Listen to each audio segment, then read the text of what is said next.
독일에서 엄청난 소식이 잇따라 들려오자 일본이 충격에 빠져들고 있습니다. 우선 독일 일간지가 스가 총리를 대놓고 비판하고 있는 상황입니다. 독일 언론은 지난달 29일 기사에서 스가 총리는 빛이 없는 총리라고 적시했습니다. 거의 야심이 없는 듯 보인다는 것입니다. 2050년까지 온실가스 배출 제로를 선언했을 때는 빛이 났으나 그 이외에는 무엇이 있는가라고 지적했습니다.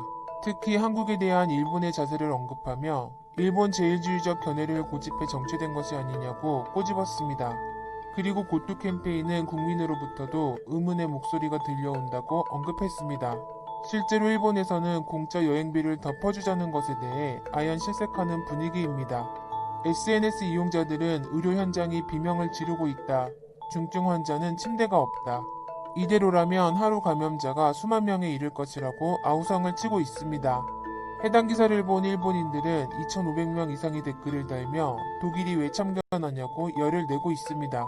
그런데 이 일에 들려온 더 놀라운 소식에 일본 전체가 뒤집어지고 있습니다. 독일 미테구 의회가 1일 전체 회의를 열어 평화의 소녀상 연구 설치 결의안을 의결한 것입니다. 구의원 29명이 참여한 표결은 24명 찬성에 5명 반대로 의결됐습니다.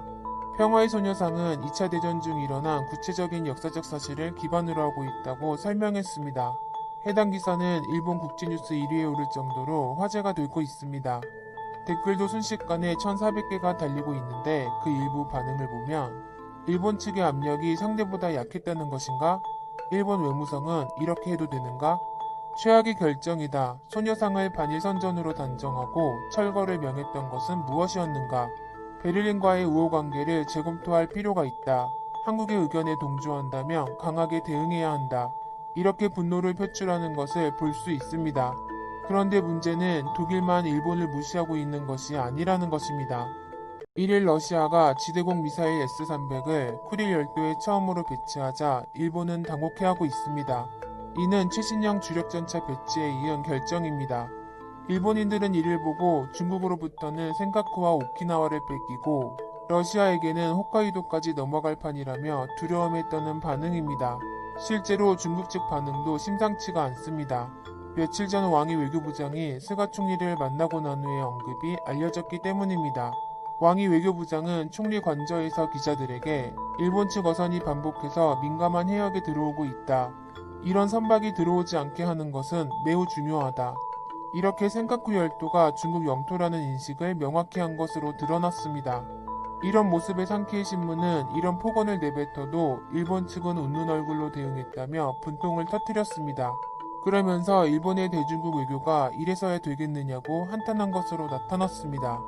게다가 일본 정부의 미사일 방어책의 문제는 또 한 번 구설수에 오르고 있습니다.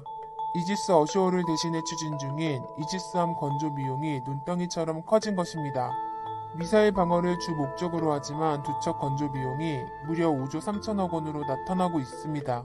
일본 정부는 2017년 북한 미사일 문제에 대한 방위책으로 이지스 어쇼어 도입을 검토해 왔습니다. 처음에는 8,500억 원으로 비용을 잡았으나 계약 단계에서 1조 2천억으로 늘어났습니다. 여기에 안전성 개선을 위한 추가 설비로 한 대당 무려 2조 원으로까지 상승했습니다. 그런데 6월 이마저도 백지화한 뒤 이지스함으로 대체하려 하는데 비용이 더 늘어나 버린 것입니다. 이런 와중에 한국에서 천공투를 실전 배치했다는 소식은 일본을 충격에 빠뜨리고 있습니다. 천공투는 탄도탄 및 항공기 공격에 대응하고자 국내 기술로 개발한 지대공 요격 미사일입니다. 탄도미사일 요격 체계는 선진 몇 개국에서만 개발됐을 만큼 어려운 기술입니다.